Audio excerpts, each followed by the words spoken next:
আমার চ্যানেলে তোমাদের সকলকে স্বাগত। আজ আমরা ক্লাস 7-এর রায়ান মার্টিন প্রশ্ন বিচিত্রা থেকে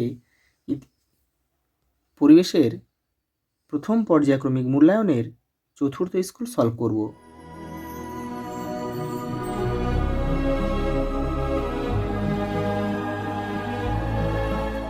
দেখো প্রথম প্রশ্ন, তাপ পরিমাপ করা হয় কোন এককের সাহায্যে? ক্যালোরি। পরেরটা দেখো, উষ্ণতা মাপার যন্ত্র কোনটি? থার্মোমিটার। দেখো টিন মৌলটির চিহ্ন হলো SN। প্রদত্ত কোনটি ঋণাত্মক আধানযুক্ত কণা? এটা হবে ইলেকট্রন। একটি মৌলের পরমাণুর শেষ কক্ষপথে একটি ইলেকট্রন আছে এবং পরমাণুটির কেন্দ্রে 11টি প্রোটন আছে, তাহলে এটি কোন মৌলকে নির্দেশ করে? দেখো 11টি প্রোটন মানে তাহলে পারমাণবিক সংখ্যা কি? 11। আর পারমাণবিক সংখ্যা 11 বিশিষ্ট মৌল হচ্ছে কি? সোডিয়াম। পরেরটা দেখো, শূন্যস্থান পূরণ করো। দেখো এমন একটি খাদ্য উপাদান যা থেকে শক্তি পাওয়া যায় না। এখানে তোমরা লিখতে পারো জল, ভিটামিন,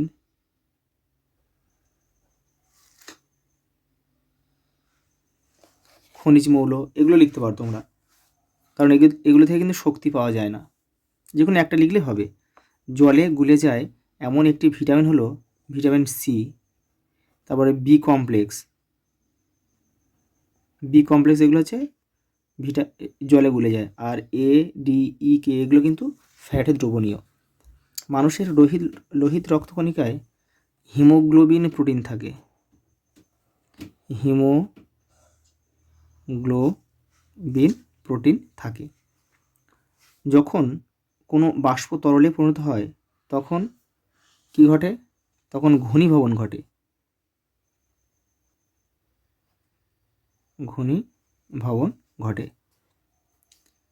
CuCl2 এই যৌগে কপারের যোজ্যতা কত? 2। দেখো বেমানান শব্দ বা বিষয়টিকে নির্ণয় করো। দেখো পরেরটা, দেখো উত্তরটা হবে এখানে তাপমাত্রা স্ফুটনাঙ্ক গলন। এখানে হবে তাপ বাদ যাবে, কারণ কি বলতো, তাপ হচ্ছে এক প্রকার শক্তি, আর বাকিগুলো দেখো তাপমাত্রা স্ফুটনাঙ্ক গলন এগুলো হচ্ছে তাপমাত্রার বিভিন্ন অবস্থা, সেই জন্য তাপটা কিন্তু বাদ যাবে। দেখো এখানে দেখো কেরাটিন, মায়োসিন, লিপিড আর কোলাজেন, এখানে কিন্তু লিপিডটা বাদ যাবে, কারণ লিপিড হচ্ছে ফ্যাট বা চর্বি, আর বাদ বাকি কেরাটিন, মায়োসিন, কোলাজেন হলো এগুলো হচ্ছে প্রোটিন। এগুলো একটু প্রোটিন। এগুলো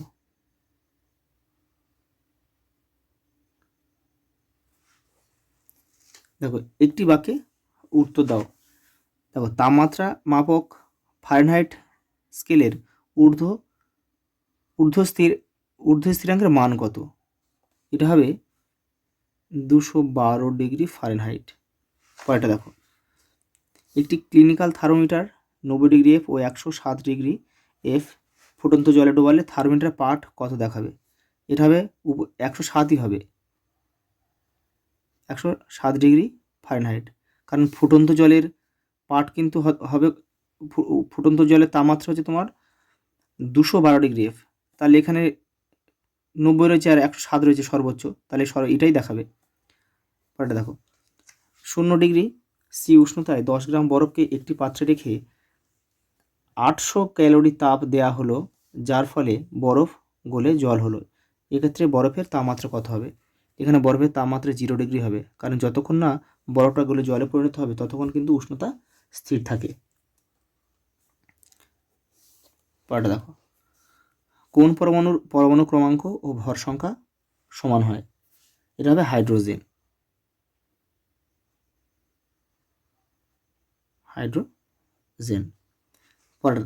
পরেরটা দেখো, কোনো মৌলের পরমাণু থেকে একটি ইলেকট্রন বেরিয়ে গেলে পরমাণুটি কিসে পরিণত হয়? ধনাত্মক আয়নে।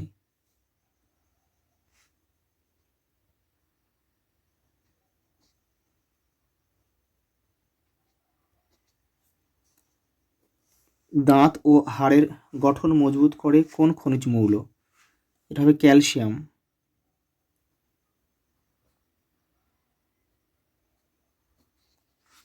পরেরটা দেখো, কোনো মানুষের বিএমআই 18.5 থেকে 25-এর মধ্যে হলে তার ওজন কীরূপ বলা যেতে পারে? স্বাভাবিক।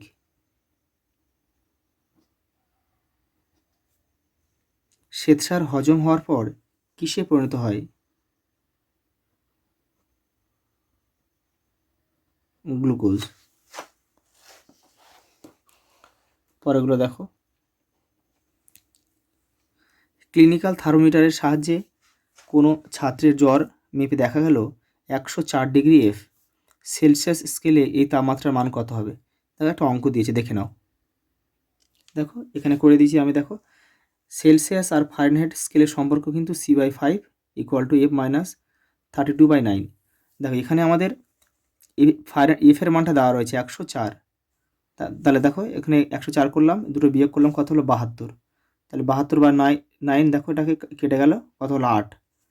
তাহলে কি দেখো কোনাকুনি গুণ করলাম, সিটা বসিয়ে দিলাম, কোনাকুনি গুণ করলাম, 50 40। তাহলে দেখো 40°C। পরেরটা দেখো, ফারেনহাইট স্কেলে একটি তাপমাত্রার মান সেলসিয়াস স্কেলে তাপমাত্রার মানের 5 গুণ। তাহলে তাপমাত্রাটির মান কত নির্ণয় করো, দেখে নাও। দেখো বলে যে ফারেনহাইট স্কেলের মান সেলসিয়াস স্কেলের 5 গুণ। তাহলে দেখো এফের মান আমরা কী লিখতে পারি? 5C, মানে 5 গুণ। তাহলে দেখো সম্পর্কটা লিখতে হবে যে C/5 = F-32/9। তাহলে এফের মান দেখো, এফের মান কি আমরা পেয়েছি কি 5/5C। তাহলে এই এফের জায়গায় কিন্তু আমরা 5C লিখে দেবো। দেখো এই 5C লিখে দিলাম। দেখো কী হলো, ওই কোনাকুনি এবার গুণ করতে হবে। দেখো এই 9-এর সাথে আমরা কি সিটা গুণ করলাম, হলো কত 9C। এবার কোনাকুনি দেখো গুণ করছি, এই 5 গুণ করলাম, কত হলো 5×5 = 25C। আর এখানে 32 আর 5 গুণ করলাম, মাইনাস লিখতে হবে, 160 হলো। এবার দেখো, দেখো এই দুটো বিয়োগ করলাম, হলো কত 16C। আর এখানে যেটা ছিল 160, মাইনাস মাইনাস কেটে গেল। এবার দেখো সির মান বের করতে হবে, সি মানে কত, 160। আর এখানে গুণ হয়ে আছে, এবারে ভাগ হয়ে গেল, তাহলে 16 কেটে গেলো 10। তাহলে দেখো 10° বেরোলো। এবার আমরা এটা ফারেনহাইট স্কেলে নিয়ে যাব। দেখো তাহলে আমরা প্রথমে কী করি জানো, F = 5C। তাহলে সির মান কত বেরিয়েছে 10। তাহলে সির মান 10 লিখে দাও। দেখো তাহলে ফারেনহাইট স্কেল সেটা হবে কত 50°F। আর সেলসিয়াস স্কেল কত হবে 10°C। পরটা দেখো, জল দিয়ে ঘর মোছার পর মেঝে ঠান্ডা হয় কেন, দেখে নাও।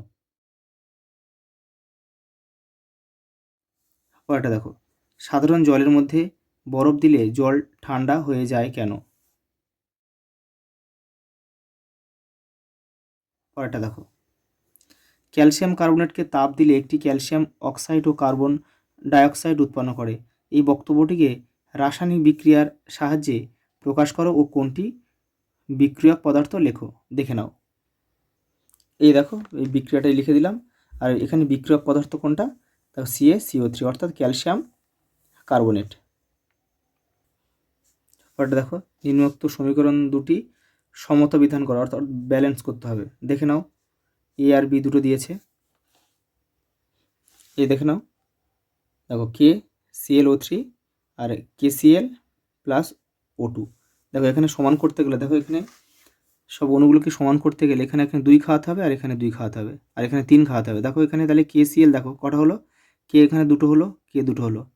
দেখো Cl কটা আছে এখানে, Cl এখানে দুটো আছে। দেখো Cl এখানে দুটো আছে। দেখো O3 দেখো কটা আছে, O3 অক্সিজেন দেখো 6টা, 2 আর 3, 3 2 6। আর এখানে দেখো ও কটা আছে, দেখো 3 2 6। তাহলে আমাদের সমতা বিধান হয়ে গেল। আরেকটা দিয়েছে, দেখে নাও।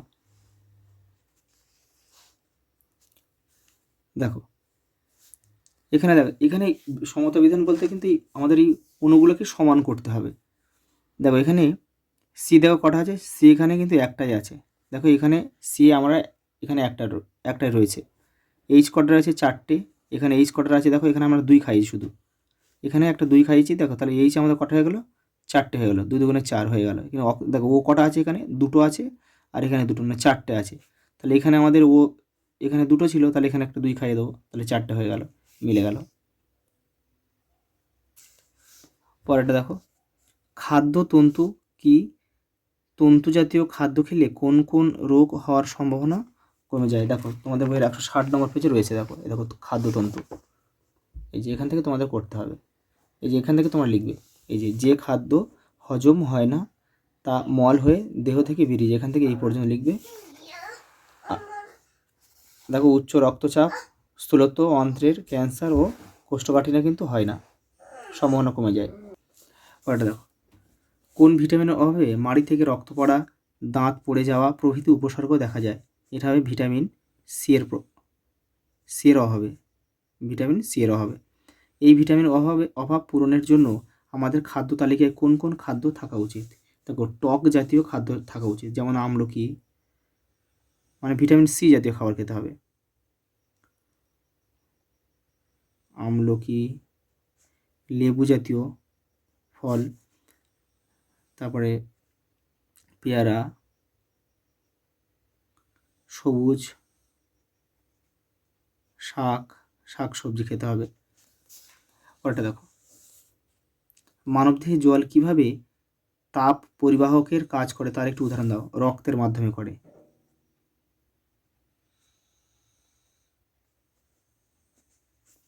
জলকে জীবাণুমুক্ত করার একটি উপায় কি? জলকে ফোটানো যেতে, ফোটালে জীবাণুমুক্ত হয়, আবার ফুটিয়ে করা যায়, আবার কি ক্লোরিন ট্যাবলেট মিশিয়েও করা যায়। ক্লোরিন ট্যাবলেট মিশিয়েও কিন্তু জলকে জীবাণুমুক্ত করা যায়। আজ এই পর্যন্ত, দেখা হবে পরের ভিডিওতে।